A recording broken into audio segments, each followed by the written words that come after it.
One of the most prominent headlines of the French presidential elections, if not the most prominent one, is the decline of the left. This is what stopped everyone who commented on those elections. For decades, France has been electorally divided between two peoples, the people of the left and the people of the right. This will not be the case in the face of next April. The top names, in addition to President Emmanuel Macron, are the Gaullist Valérie Pecres and the far-rightists Marine Le Pen and Eric Zemmour. Conditions for the left in other Western European countries may not be as bad. But it is bad enough, and when it is not, it is surrounded by doubts. Is it still really leftist? Or this, at least, is what the orthodox left. In Germany, the Social Democratic Party recently scored the highest votes for a single party, 25.7%. But he was forced to form his government into a coalition, which some see as very dissonant, between the Greens, 14.7%, and the Liberals, 11.5%. Moreover, since at least the days of Socialist Chancellor Gerhard Schroeder, the party's leftism seems to be challenged. His critics say, he talks about social justice and the welfare state, but he works only for economic growth and to provide an environment conducive to investment under the pretext of creating employment. Britain's workers, led by Keir Starmer, are beginning to reap the fruits of the Conservatives' failures. In the latest Observer survey, workers got 41% compared to 32% for Tories mired in their troubles and their leaders' moods. But Labour, especially since Jeremy Corbyn was removed from leadership in 2020, is a daily topic of stoning those on its left. In Spain, there is a socialist government whose party, Socialist Workers' Party, is united with Podemos, who stands on its left.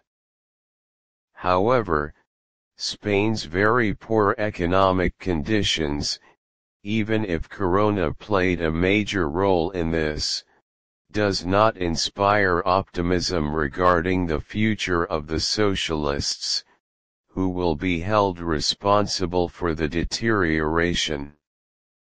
It should not be forgotten that the far-right Vox party has become the third party in the country. In Greece, the Socialist PASOK party is almost evaporating, while Syriza's focus on social and cultural issues, gender issues, feminism, and integration in Europe far exceeds its focus on the economic and demands. What happened to the left that was traditionally associated with the working class, given that economic inequalities were not as bitter as they are today? Astonishment increases when we remember that the 2008 financial crisis, and then the economic effects of Corona, did not provide any support for the left parties and their theses. In fact, we are in front of a library explaining this rolling phenomenon, and the analyses that these lines depend on often confirm the change in the meaning of the working class on which the left parties traditionally rise. Here is the origin of the phenomenon. Wage labor and the lack of ownership of the means of production no longer cover the social map. Until the 1980s, manual workers, blue collar, made up the majority of workers in Europe. Today, the matter is different. The percentage of people with skills and university graduates has doubled, while the percentage of workers in small factories or those with automated work in factories has decreased. The new majority of workers are professionals who went to universities and worked in offices. This is because the traditional industries in most of them, due to outsourcing, left Europe for China and the countries of Asia, while the new factories no longer resemble their predecessors. The robot, due to the continuous technological revolution, has replaced many of the previous workers, and those who run the robots are engineers and specialists. In turn, union work has declined, especially since the ability of these latter to join unions is almost non-existent. This, of course, does not mean that there is no poverty, but it does mean that the poor of today are considered unemployed more than workers. In this sense, the traditional policies of the left-wing parties in defense of labor rights no longer address those poor people who are already excluded from labor relations. In turn, the United States was the first country to discover this change in concepts such as the concepts of workers and the left. Why? Because it is the country that has known early on the phenomenon of campaign consultants who use for their campaigns, to a large extent, public opinion surveys and marketing research databases. This is how it was discovered early on that the working class is changing, unions are shrinking, and job opportunities generated by industry are shrinking.